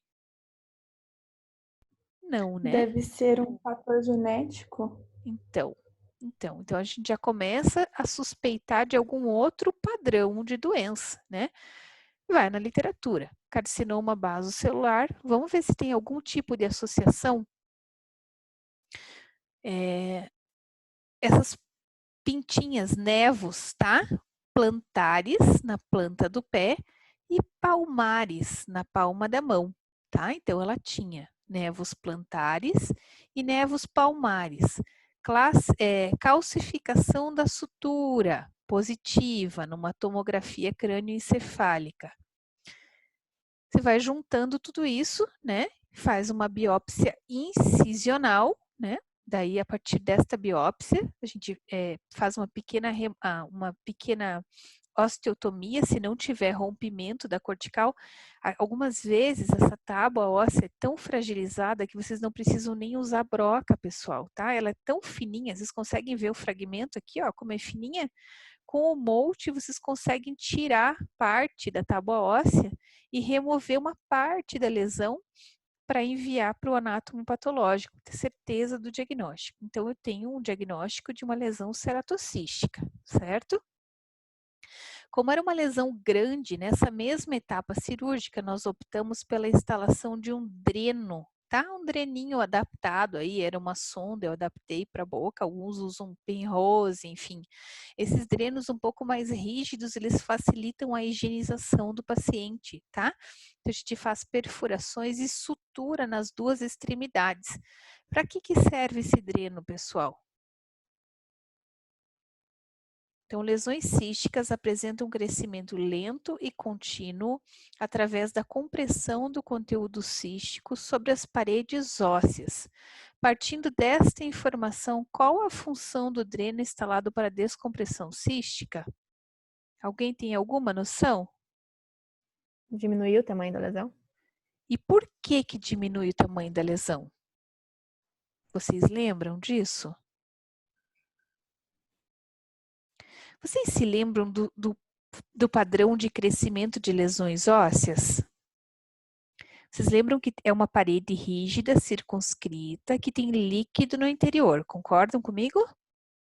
Então, os cistos odontogênicos crescem dessa maneira. A quantidade, a presença de líquido exerce pressão nas paredes, tá? E ele vai crescendo por uma ação centrípeta de dentro para fora, tá? E vai aumentando o tamanho por essa pressão constante interna. Então, o que o dreno faz? Uma vez o dreno instalado, ele anula essa pressão, né? Porque eu vou ter uma comunicação, eu vou estabelecer uma comunicação permanente da boca com o interior da lesão, certo? Então, eu não vou mais ter aquela pressão dentro da lesão, de paredes cerradas. Nós vamos ainda orientar o paciente que ele higienize no mínimo 2 vezes por dia com soro fisiológico. Então, vai irrigar com soro fisiológico lá dentro para lavar bem essa lesão. A paciente ela foi medicada porque ela estava infectada, essa lesão, né? Uma infecção secundária, e ela começou a irrigar. Gente, só tem uma observação para a gente fazer aqui. Vocês acham que o perfil do paciente que vai fazer, que vai se sujeitar a esse tipo de tratamento tem que ser como? Lembra, vai ficar exposto à lesão com a cavidade bucal. O paciente precisa higienizar no mínimo 2 vezes por dia. Então, a gente está falando de um paciente que tem que ser extremamente colaborativo. Concordam comigo? Pois senão, o dreno vai se tornar uma fonte de infecção contínua. A má higiene, a falta de higiene intralesional, né? Vão colaborar para que a gente tenha um problema ainda mais agravado. No ano passado, eu propus a um paciente que tem uma lesão grande em mandíbula a instalação de um dreno. Adivinha que 3 semanas depois eu tive que tirar o dreno do paciente, tá, pessoal? Porque ele não foi colaborativo, não aderiu à opção de tratamento, né? Essa é uma opção intermediária, a gente vai fazer uma descompressão até que essa lesão diminua significativamente, tá? Para depois fazer a intervenção cirúrgica, né?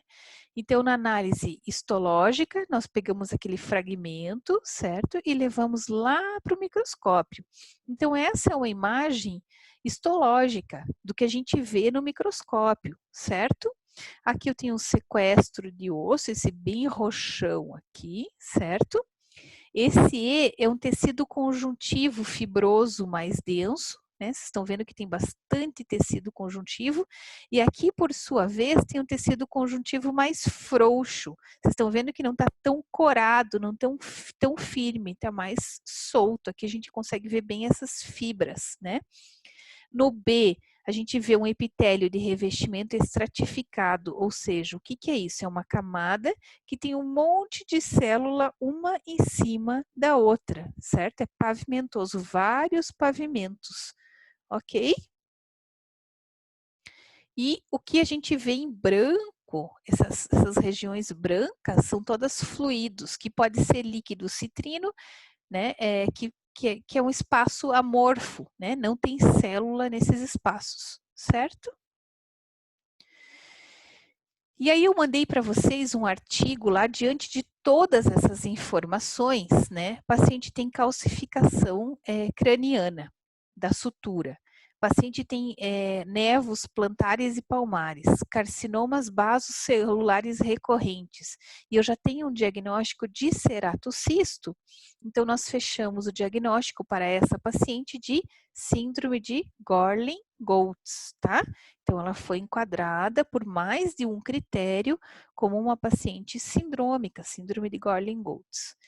Então aqui eu tenho uma tomografia na imagem inicial, antes da instalação, na verdade aqui ela já está com dreno, isso aqui já é o dreno, tá pessoal? Mas essa tomografia ela fez uma repetida tipo logo depois da instalação do dreno, porque a do hospital não tinha o corte exatamente que eu queria. E essa é a mesma imagem 6 meses depois da instalação do dreno. Então essa é a imagem inicial da lesão. Esse é o dreno instalado, vocês estão vendo que esse dreno, ele entra dentro da lesão e permite, né, ele é aberto na parte inferior, permite que o paciente irrigue, higienize toda essa lesão com uma facilidade maior, né? E esse é o diâmetro da lesão depois da descompressão cística, depois de 6 meses de descompressão. A paciente, ela foi muito colaborativa.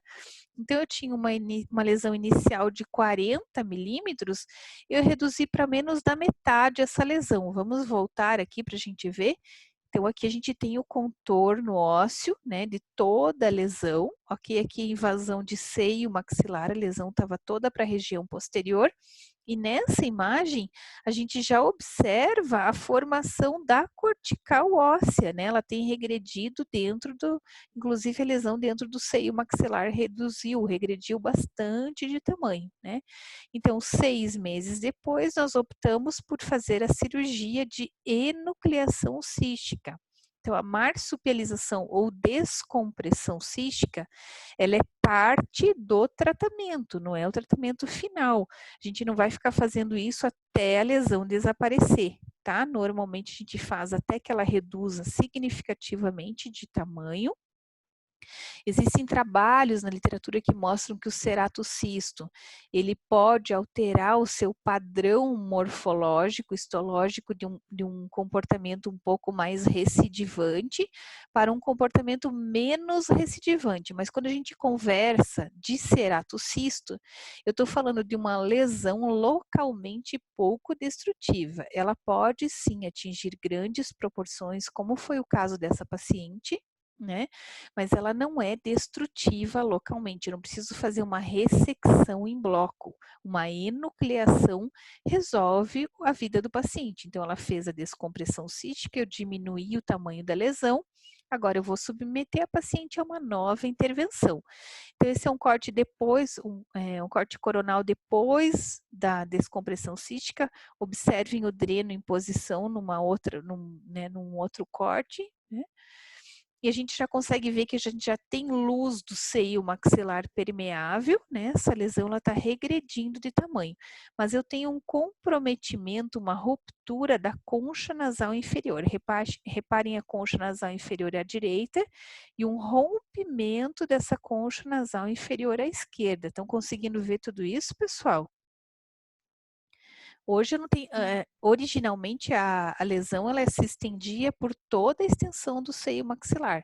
Uma vez que ela rompeu a cortical do seio, ela cresce com muita facilidade e ocupa todo esse seio maxilar. Então aqui eu já vejo uma regressão, né, uma redução do tamanho dessa lesão, mas ainda assim eu tenho um comprometimento da cortical vestibular, né? Eu tenho uma ruptura e esse dente 23 está deslocado para distal.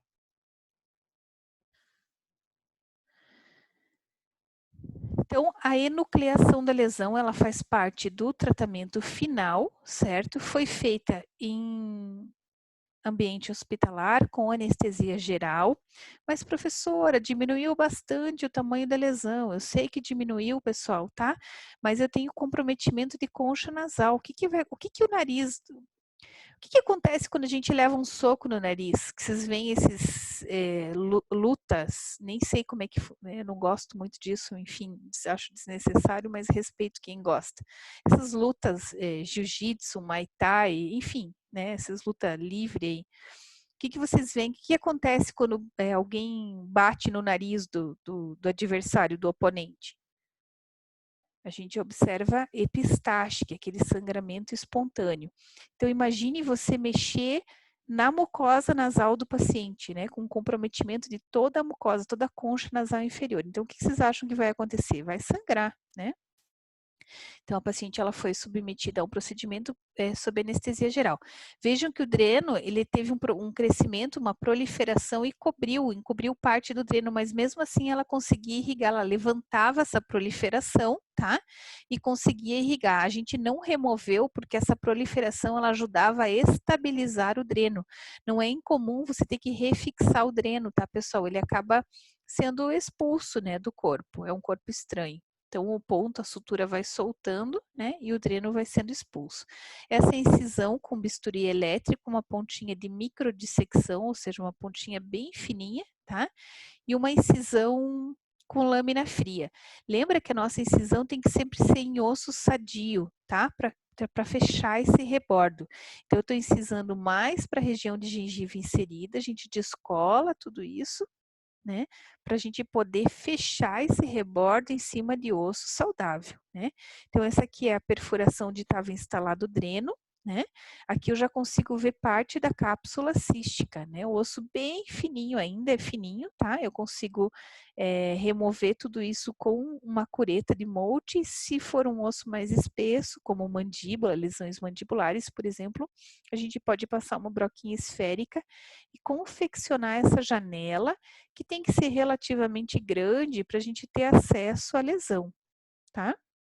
Então, esses são fragmentos da lesão sendo removidas, característica de um ceratocisto mesmo. O ceratocisto, ele tem, mesmo após marsupialização, descompressão, que fica um pouquinho mais espessa a cápsula, mas ainda assim é uma cápsula cística friável, ela se arrebenta, né?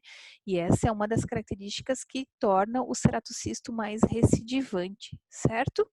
Então, aqui eu vejo toda essa janela óssea, ok? E toda a parte de lesão sendo removida. Então, aqui já é a janela óssea com a lesão removida. Isso aqui, pessoal, é o tubo que passa dentro do nariz, tá? Só para vocês entenderem que ela perdeu toda essa parte de concha nasal inferior. Solução de antibiótico sendo irrigada, a gente deixou um tempo lá dentro, né? E eu optei por reconstruir essa parte de alvéolo da paciente. Eu não vou enxertar toda a região de lesão, tá? Mas a gente optou por... Isso aqui é osso particulado, osso bovino. A gente compra pronto já, ele é desproteinizado, já vem pronto para uso, né? E a gente acabou, então, optando por reconstruir essa parte de alvéolo dela para preservar esses dentes, paciente muito jovem, né? Porque essa paciente, ela tinha boa higiene, bons cuidados, então vocês estão vendo que o osso, ele só foi colocado dentro da região de osso alveolar que havia sido perdida por conta da destruição óssea. Esse enxerto, ele foi todo recoberto por uma membrana de colágeno que é reabsorvível, tá? Ela vai ser toda reabsorvida. A partir do momento que esse osso ele estiver fibrosado na posição e preso, porque aqui vai ter o coágulo do sangue da paciente que vai fibrosar e vai juntar todos esses pedacinhos de osso, e a partir deste colágeno vai ocorrer a substituição, né? Então esse osso ele vai sendo gradualmente reabsorvido e substituído por osso autógeno, o osso da paciente, né? Então isso aqui foi tudo recoberto com uma membrana. Essa paciente ela já deve ter uns 2 anos de operada, ela teve bebê, acabou não voltando ainda para o consultório. Esse é o aspecto cirúrgico imediato, então tá toda suturadinha, fio absorvível, né? Então, a incisão em osso saudável, ok? E essa é uma tomografia de controle, se vocês forem ver, isso aqui é tudo partícula de osso, do BIOS, certo? ausência de comunicação bucosinusal, tem um leve velamento nessa tomografia. Isso aqui é um aspecto normal tomográfico, bem escurecido. Quando a gente vê uma imagem mais clara, assim, clarificada, isso é sugestivo de velamento do seio maxilar. Isso aqui é processo inflamatório cirúrgico, tá? Mas a paciente, ela não teve infecção recorrente, já tem um bom tempo, mas ela engravidou logo depois, eu não consegui pedir exame. Ela foi embora de Curitiba e agora ela me mandou mensagem que voltou para Curitiba. Então, a gente vai pedir uma nova tomografia de controle para essa paciente, né? E o processo de cortical óssea em reparo. A gente já consegue aqui ver um reparo lento, mas consegue ver um reparo dessa paciente, né? E esse é o corte coronal, então, a gente observa o enxerto ósseo posicionado em região de osso alveolar e concha, né, assoalho da fossa nasal, certo? Aqui é o velamento do seio maxilar. Mas é processo inflamatório cirúrgico, algumas vezes até sangue dentro do osso. Tá claro isso, pessoal? Então, essa é uma imagem inicial, né, com a posição do dreno, certo? Ó, o dreninho ali, certo? Ó, a imagem inicial, na verdade não é, já é depois da descompressão, né? E aqui uma imagem final com enxerto ósseo posicionado, certo? Então, paciente, caso resolvido, já tem um bom período de acompanhamento e ela faz acompanhamento com o dermatologista, porque lembrem que ela é enquadrada numa síndrome e a complicação dela é ceratocists recidivantes, então ela vai ter que cuidar, porque ela pode voltar a ter lesões, certo? E esses carcinomas basocelulares em pele, né? Então, sobre a enucleação de lesões císticas, descreva a técnica cirúrgica. Vamos lá, pessoal. Vocês conseguem me ajudar? O que é uma enucleação? É quando tem que tirar todo o material lá de dentro? Isso. Então, a gente vai curetando esse osso saudável, né? E removendo toda essa cápsula, toda essa membrana cística que envolve a lesão remanescente. E tem que ser toda removida. A dificuldade no ceratocisto é justamente essa, pessoal. Então, imagine um defeito que acaba entrando e comprometendo concha nasal, comprometendo assoalho de seio, a chance de ficar células da lesão, ela é significativamente alta, né? E quanto mais célula eu deixo, maior a chance de recidiva para o caso dos ceratocisto. Cistos convencionais, via de regra, não tendem a recidivar, mas ceratocisto têm um potencial maior de recidiva. Se contar que a paciente ela é enquadrada em um quadro sindrômico, então a chance de recidiva dela é ainda mais alta, concordam? Sim. Ótimo. Certo, pessoal? Então, aqui a gente encerra uma enucleação de uma lesão localmente pouco destrutiva. É enucleação. Vocês viram que ela não perdeu parte da maxila, ela se manteve funcionalmente. Eu não tive que extrair nenhum dente, né? Ela fez endodontia dos dentes envolvidos na lesão, mas ela tem estabilidade cirúrgica, certo? Prof, em relação ao nariz dela, ela não tem mais sangramento espontâneo? Na verdade, não, porque ele vai se regenerando toda essa parte, né? Então, ela faz uma pseudoconcha inferior e essa membrana, ela se fecha e não tem mais sangramento espontâneo, não. Né? Ela não tem mais nenhuma queixa, na verdade. Mas ela sabe que ela é uma paciente que tem que fazer acompanhamento a longo prazo. No mínimo 5 anos, mas como ela é sindrômica, ela vai manter o acompanhamento por mais tempo. Entendi. Posso passar para o próximo e último caso, então, pessoal? Pode.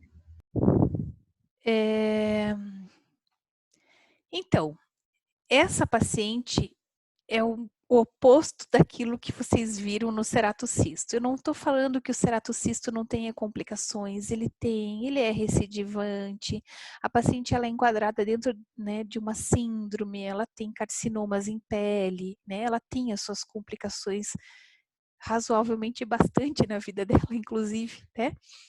Mas essa paciente, 31 anos, sexo feminino, leucoderma, advogada, né? Ela compareceu sem queixas clínicas. E como que ela veio até o nosso consultório? Ela foi encaminhada do ortodontista, ela estava em tratamento ortodôntico para avaliação de uma lesão óssea radiográfica. Então, o ortodontista muito cuidadoso que solicitou uma panorâmica de controle de tratamento ortodôntico, e aí a gente diferencia o bom profissional do profissional bem mediano, né, ou ruim, né. Esse profissional, ele estava atento à paciente, né, ele pede exames de rotina para controlar reabsorções radiculares, perdas ósseas, e esse é o certo da ortodontia, né. E numa dessas solicitações de exame, a paciente compareceu com uma lesão diferente, bem diferente, né? E agora eu quero a ajuda de vocês para me descreverem as características tomográficas. Então, ela veio com a radiografia panorâmica, a gente solicitou uma tomografia, né? E agora eu quero a ajuda, né, dos universitários, desse povo lindo que está assistindo a aula aqui, para me ajudar a descrever essa lesão. O que vocês estão enxergando aqui? Reabsorção óssea que rompeu a cortical. Muito bem. Que cortical que rompeu? A vestibular. Vestibular. Então, estaria aqui, né? E aumento também, né? Aumento ósseo. Tem expansão da cortical, né? E tem Isso. pontos realmente de reabsorção da cortical, né? Realmente, tá? Qual cortical mais que rompeu? A vestibular. Assoalho do seio, ó, tá vendo? Então, aqui teria que estar o assoalho do seio maxilar. Vocês estão vendo que tem traços de rompimento? E a lesão, ela já proliferou para dentro do seio maxilar? Vocês conseguem ver isso? Sim. Sim, né? Então, olha, isso aqui tudo é lesão proliferada dentro do seio maxilar. A gente sabe exatamente onde começa e aonde termina essa lesão? Vocês podem me garantir que aqui não é lesão? Sim ou não? Ali onde você indicou, acho que a lesão ainda não chegou. Não? E isso aqui? É. É, sim. E isso aqui? É lesão ou não é lesão? Sim, no ligamento, né? No espaço do ligamento. Então, essa lesão, ela tem limites definidos ou indefinidos? Indefinidos. Indefinidos. Opa, bandeirinha vermelha. Lembra lá o que é uma lesão de aspecto indefinido, de limite indefinido? Localmente destrutiva. Vamos cuidar um pouquinho com a palavra maligna, tá? Lembra lá da aula que a maligna é a lesão que faz metástase, né? Então, isso não é uma lesão maligna, tá, gente? Mas ela é localmente extremamente destrutível, né? É um lóbulo só ou são vários lóbulos? O que vocês sugerem? São vários. Vários, exatamente, né? Tem um aqui, outro aqui, outro aqui. Eu não sei contar quantos tem, né? Mas são vários lóculos e lembra um pouquinho os buraquinhos do favo de mel, não parece? Sabe o favo onde vem o mel, né? Aquele trançadinho, ó. Então ele tem um trançadinho sugestivo de favo de mel, certo? Então, essa paciente, ela foi diagnosticada com uma lesão extremamente agressiva chamada mixoma, né? Foi feita uma biópsia incisional, porque esse aspecto aqui poderia ser tranquilamente de um carcinoma, né? Carcinoma é uma lesão maligna que faz metástase, né? Um sarcoma, um ósseo sarcoma, mas era um mixoma, tá? O mixoma, ele não é maligno, ela não vai morrer dessa lesão, certo? Então, essas seriam as possibilidades de diagnóstico, já respondi a pergunta de vocês aqui. Mas localmente é uma lesão extremamente destrutiva. Paciente jovem, né? E que foi mutilada. Nós não tivemos outra opção senão fazer uma ressecção ampla, tá? Inclusive gengiva, tudo. Tem que tirar tudo porque a lesão ela invade assoalho de seio maxilar. Você tem que tirar com margem de segurança, certo, pessoal? Senão ela recidiva, tá? Essa paciente já está com 4 anos de acompanhamento sem recidiva. Então, possivelmente a gente conseguiu resolver o problema dela, né? Ela foi enxertada no cirurgião plástico, o colega nosso entrou junto, tirou o osso do ilíaco, ela perdeu todo o osso, infectou por conta do seio maxilar, né? Nós acabamos tendo que tirar todo esse enxerto, ou quase todo ele, a gente conseguiu fazer permanecer aqui ainda uma quantidade razoável. E, por enquanto, né, ela também engravidou, teve filho pequeno, por enquanto a gente não planejou a reabilitação dela ainda, mas essa paciente ela vai para a reabilitação possivelmente com 2 implantes, né, um implante zigomático, ou até 2 implantes travados no arco zigomático, e a gente vai fazer uma prótese aqui, muco-suportada. Certo, pessoal? Certo, prof. E foi tirado parte do seio também, né? Tudo, tudo. O seio maxilar tá aqui dentro, ó, tá vendo? Então, o osso alveolar, ele vai até aqui, mais ou menos, e aqui já é a tábua do seio maxilar. Deixa eu voltar lá na tomografia para vocês entenderem. Ó, o osso alveolar, ele vai até o final da raiz, certo?